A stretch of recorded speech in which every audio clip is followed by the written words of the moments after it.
Assalamualaikum warahmatullahi wabarakatuh. Kita akan melihat cuplikan bahwa pahala abadi dari membangun masjid dari Ustadz Abdul Somad LCMA. Selamat mendengarkan. Empat, masjidan bana, membangun masjid.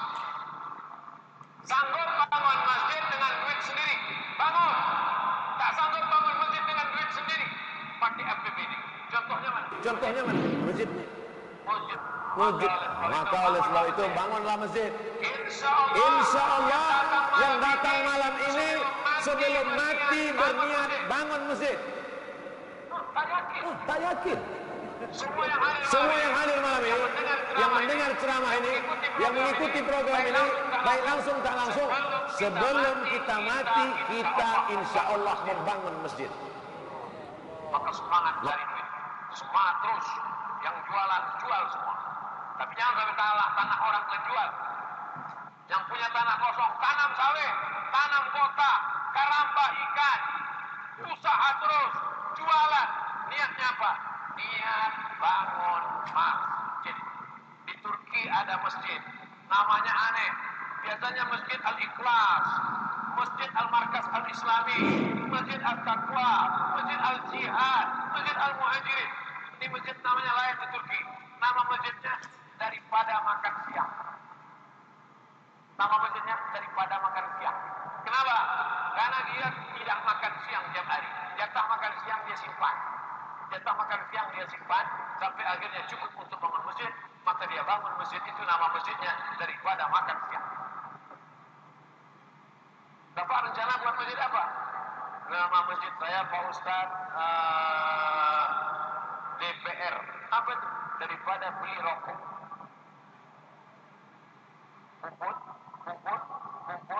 Kumpul, jadi satu masjid.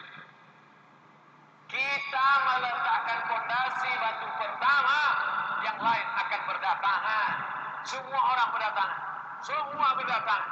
Ketika saya pasang video, ini tanah ini harganya 130.000 per meter. Datang nenek-nenek menyerahkan amplop. Saya 2 meter Pak Ustaz.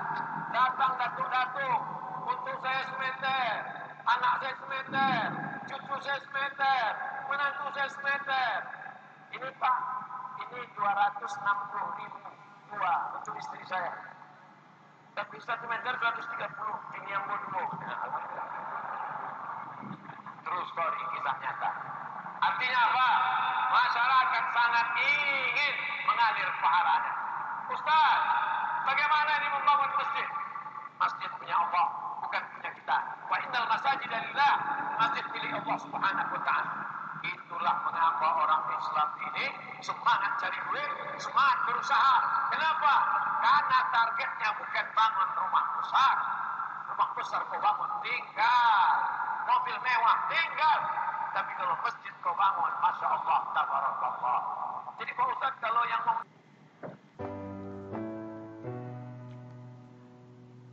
Assalamualaikum warahmatullahi wabarakatuh.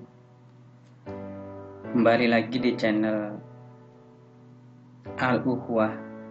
Pada kesempatan kali ini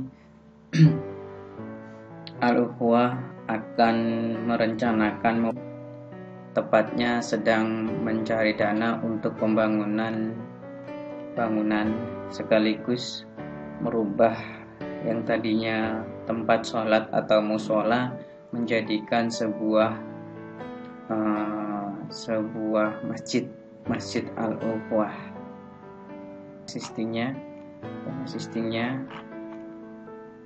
ini seperti ini, bangunan 1 lantai, yang belakang beratap asbes, yang depan genteng yang bentuknya limas seperti ini. Ini yang rencananya bagian belakang mau direnovasi, terus mau ditinggiin lantainya, karena sekarang yang ada nih lantai yang beda 40 cm dari yang atas bagian hewan. Jadi bagian ahwat ini mau dijadikan rata dengan ini, sekaligus nanti kalau jadikan 2 lantai, yang di atasnya sini, yang bagian atas ini area ahwat. Jadi ini dijadikan masjid, yang bawah ikhwan, yang atas ikhwat. Ini tampaknya. Oke, kita akan mulai dari awal ya, mulai dari cover. Ini dibuat Februari 2022 Masehi, Jumatil Akhir tahun 1443 Hijriah.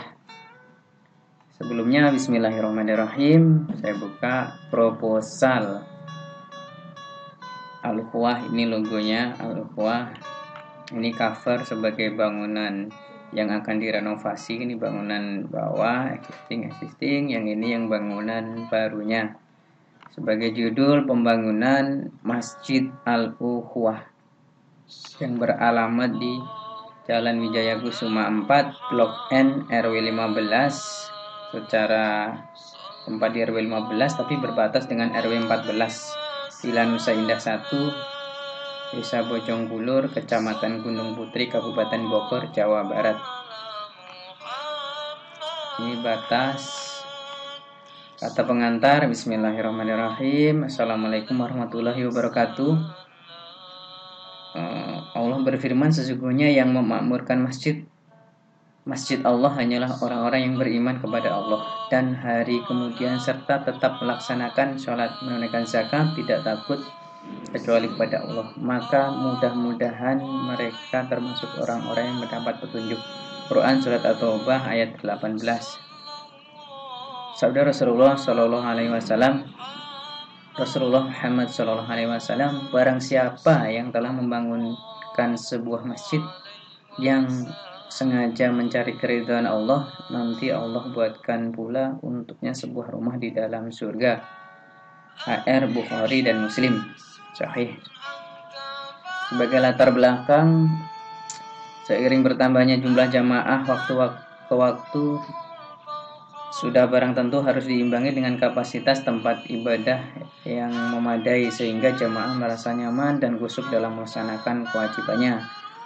Yang kedua, lokasi musola yang memang mepet Sungai Cikeas sangat berisiko terkena luapan air banjir, dan sudah beberapa kali air masuk sampai tergenang di seluruh ruangan musola. Bahkan tahun 2020 5 kali banjir ya. Terus yang 2001 beberapa kali, terus ini 2002, awal 2002 Februari ini baru sekali ya. Alhamdulillah, semoga sekali saja. Oke, alasan yang berikutnya, berkembangnya rumah tartil Quran ibu-ibu ini, sementara yang sudah berjalan kaum ibu akhwat ya, menuntut adanya ruang yang terpisah dengan ikhwan demi kenyamanan pembelajaran juga privasi biar lebih nyaman ya. Selanjutnya, sarana pembelajaran anak-anak TPA atau TPQ, Taman Pendidikan Al-Quran atau Taman Pendidikan Quran, perlu disediakan ruang yang memadai guna menunjukkan kelancaran proses belajar mengajar agar terasa nyaman dan membuat anak merasa di rumah sendiri. Untuk kenyamanan anak-anak ya, alhamdulillah sudah berjalan.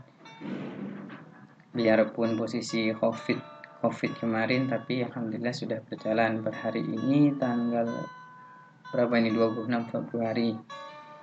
Sudah saatnya memikirkan untuk merubah status dan fungsi yang semula musola, tempat sholat bersama, bisa menjadi sebuah masjid, sehingga jamaah yang semula kalau sholat Jumat harus ke masjid yang ada di wilayah RW lain agak jauh, bisa sholat Jumat di masjid sendiri yang terdekat. Di samping menghemat waktu tempuh, juga bisa menjadikan masjid sebagai sarana menyalurkan infaknya. Selanjutnya, ketika memasuki bulan Ramadan, jamaah tidak tertampung ketika melaksanakan sholat tarawih, meskipun ditambah dengan memasang tenda di dalam musola. Ketika hujan turun, di area tenda tidak bisa dipergunakan, nggak efektif kalau melihat ini ya. Maka dari itu, dari pengurus Al-Ukhuwah perlu segera memikirkan langkah-langkah konkret untuk mencari solusi dari berbagai permasalahan yang ada, dan setelah yang diadakan rapat beberapa kali, maka disepakati untuk merenovasi musola sehingga keinginan itu bukan jadi angan-angan tetapi segera perlahan-lahan bisa terwujud. Namun itu semua tidak bisa kami lakukan sendiri mengingat kemampuan musola yang sangat terbatas. Insya Allah tercapai ya jika ada donatur yang berinfak untuk membangun masjid ini. Selanjutnya maka dari itu kami mengajak para jamaah dan juga dermawan untuk ikut berpartisipasi dalam kegiatan yang mulia ini demi terwujudnya sebuah impian menjadi kenyataan. Amin. Selanjutnya dari anggaran, adapun jumlah anggaran yang dibutuhkan kegiatan ini atas sebesar 316.236.826, terlampir rapi di belakang nanti ya. Donasi bisa ditransfer melalui rekening Bank Syariah Mandiri BSI nomor rekening 7200030307 atas nama DKM Al-Ukhwah. Demikian proposal singkat ini kami sampaikan, teriring doa semoga Bapak Ibu jamaah ataupun donatur mushola yang nantinya menjadi Masjid Al-Ukhwah dan para dermawan senantiasa mendapatkan lindungan dari Allah Subhanahu wa taala. Jazakumullah khairan katsira. Wassalamualaikum warahmatullahi wabarakatuh. Di sini tertulis sekretaris dibuat oleh Pak Fajar, ketua ditandatangani oleh Pak Ridwan, dibuat Villa Nusa Indah, Bojong Kulur Gunung Putih Bogor, Jumadil Akhir 1443 Hijriah. Pengurus DKM Al-Ukhwah, stempel ya teman-teman. Untuk kontak person ini mewakili DKM sebagai ketua Pak Seno Sutikno, nama saya Agus Wibandogo sebagai bendahara, Fatur Rahman sebagai tim pencari dana dengan Pak Seno, Pak Jadono sebagai wakil ketua, Pak Wardoyo sebagai penasehat ya di Musola Al-Ukhwah sekarang yang ada. Selanjutnya adalah rincian anggaran biaya. Di sini tertulis rencana anggaran biaya Masjid Al-Ukhwah RAP bangunan fase 1 ini cenderung struktur secara konsep dibangun bertahap 2 tahap atau 2 fase. Jadi struktur dulu, yang kedua agar tetap bisa dipakai tanpa mengganggu jamaah karena sifatnya 5 kali sehari dipakai terus di konsep tetap untuk finishingnya berikutnya. Jadi tetap walaupun proses pembangunan terus ini cenderung konsep dan pencarian dananya ya, jadi target awal 170 atau 180-an kurang, yang kedua 136, totalnya sehingga 316.236.000 dibulatkan ya, disusun oleh tim pembangunan. Rencana fase awal atau tahap pertama mulai ada persiapan, pekerjaan pondasi, pekerjaan tangga dari baja, pekerjaan struktur yang terbuat dari WF atau nanti efektifnya nanti menyesuaikan kontraktornya atau tukangnya, pekerjaan dinding dan beton, pekerjaan atap, isplang dan pekerjaan lain-lain. Itu termasuk kerjaan fase awal. Untuk fase kedua atau tahap 2 tertulis rencana anggaran biaya Masjid pembangunan tahap kedua atau fase kedua.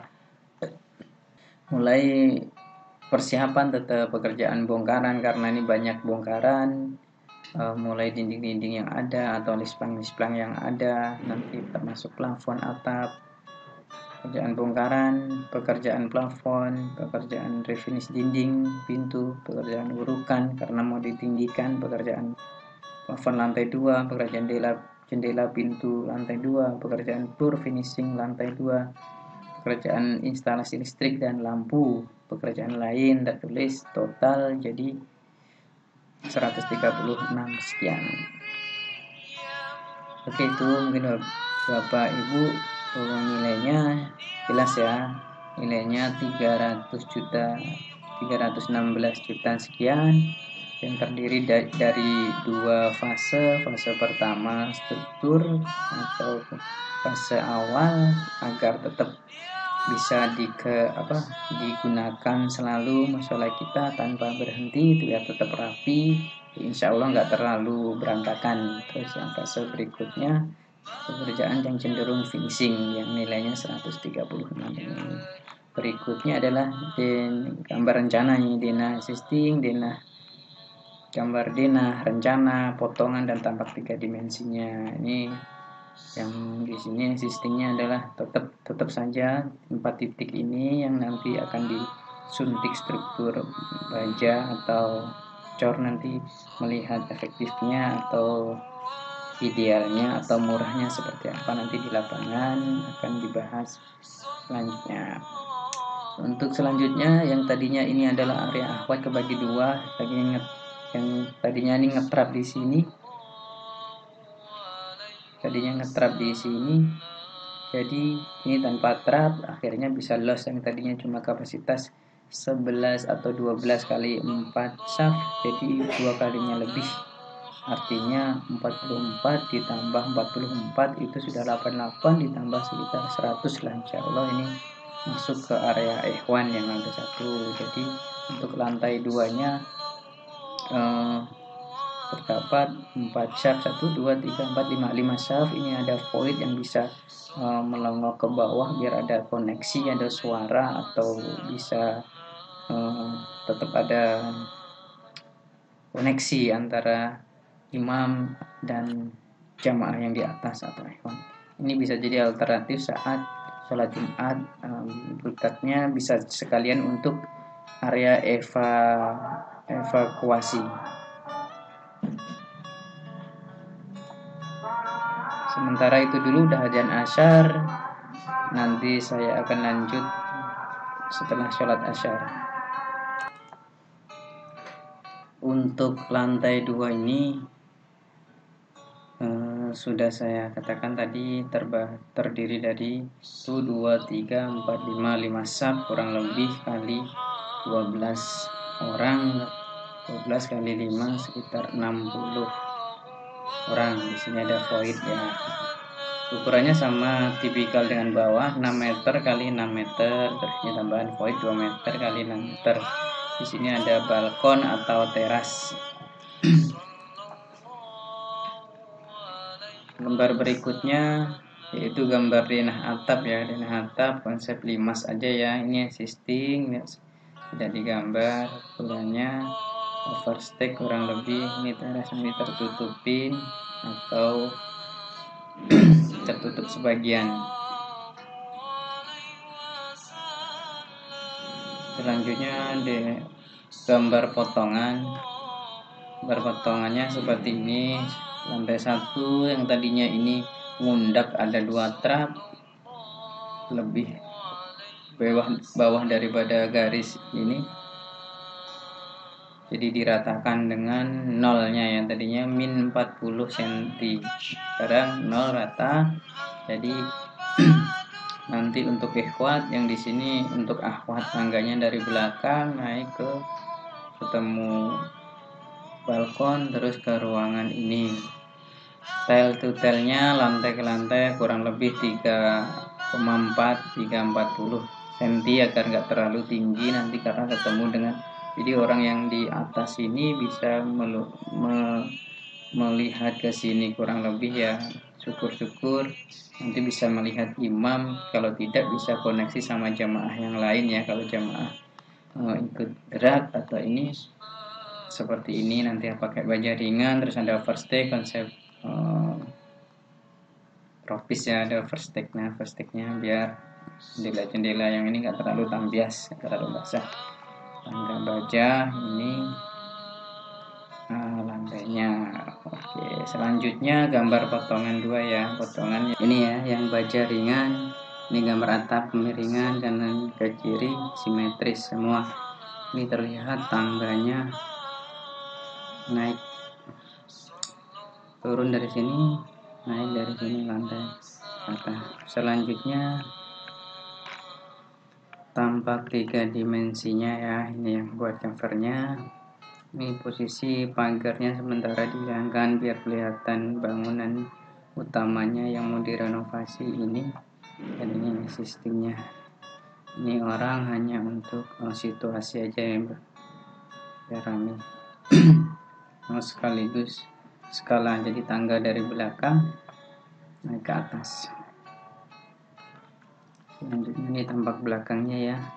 Posisinya di hook yang ini ke sana ke kali, ini jalan. Hasilnya kan pagar begini, bangunannya.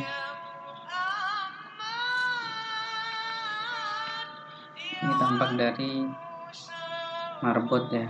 Marbot itu ada di depan, ada 2 lantai karena kalau pas banjir dia bisa lebih aman.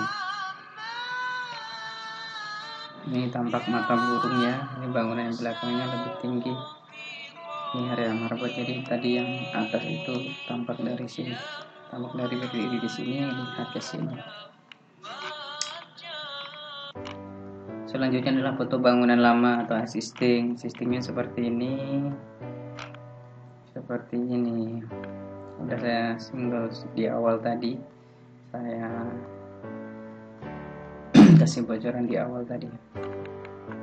Selanjutnya adalah lampiran. Lampiran itu termasuk kegiatan-kegiatan yang pada lembar awal adalah pembersihan musola Al-Ukhwah setiap pasca banjir. Pasca banjir ini banjir tanggal 17 Februari 2020 kemarin. Dia lumayan tinggi sampai area Ahwat segini, ini bekasnya masih ada. Kalau yang area Ehwan lebih rendah karena dia lebih tinggi lantainya. Ini marbotnya sampai kecapean. Ini Pak Ketua, Wakil Ketua DKM-nya, dia mengapel banjir setiap tahun. Ini kegiatan anak-anak, TPA setiap Kamis, Jumat, terus yang Senin, Selasa ibu-ibu ngaji. Ya, anak-anak di area utama, area Ahwat ngajinya. Bahagianya senyum mereka. Alangkah indahnya jika dia mempunyai ruangan lebih luas, akhirnya berkembang lebih banyak. Kalau ada apa-apa, ada evakuasi di lantai 2, Masya Allah, itu adalah impian kita semua sebagai DKM. Ini ibu-ibu sedang belajar. Ini narsis nih, ibu-ibu sedang narsis. Perlu diketahui ini data-data foto-foto ini saya mengumpulkan seadanya aja. Keterbatasan waktu saya kumpulkan, saya jadikan untuk proposal ini. Sebenarnya masih banyak lagi, mungkin bisa saya, tapi datanya yang saya minta dari yang moto cenderung udah dihapus atau hilang dan lain-lain. Terus ini pengajian pada subuh ya, setiap rutin, insya Allah rutin. Bapak, ini ibu-ibu bagian belakang. Kebetulan sedikit ini, biasanya lebih banyak, lebih rame ya. Ini pas acara halal bihalal setelah Idul Fitri ya, jemaah begitu, muslim setempat begitu antusias. Alhamdulillah, termasuk ini gabungan DKM semua jamaah. Ini posisi foto dari luarnya, itu ramai waktu sudah COVID ini ya. Alhamdulillah ramai sekali. Ini pembacaan hadis syahid setiap pada maghrib dan lain-lainnya, mungkin termasuk kegiatan-kegiatan lain, pembelian atau ini packing daging kurban, kajian bapak-bapak pagi, panitiaan setiap Ramadan, kegiatannya, pengumpulan zakat, penyalurannya, alangkah indahnya. Mas, ini terakhir.